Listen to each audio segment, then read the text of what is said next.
so far. We've done a lot of great progress, such as the new connectors on 610 going to 59 are pretty much complete. You've got the tallest connector on the project, connector A we refer to it, is complete with 2 lanes.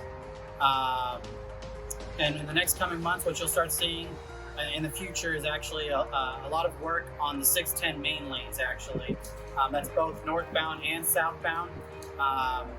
And that's going to be where a lot of the progress will be seen and felt as well.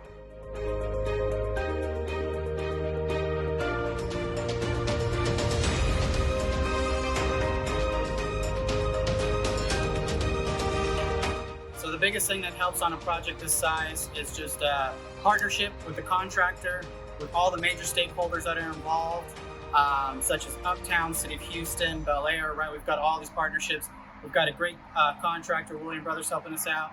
And with that great partnership comes with a good communication. And that's something that we try to do and convey to the public. We always try to make sure we're clear and transparent about what's going on. And I feel like that's really what's helping move this project along.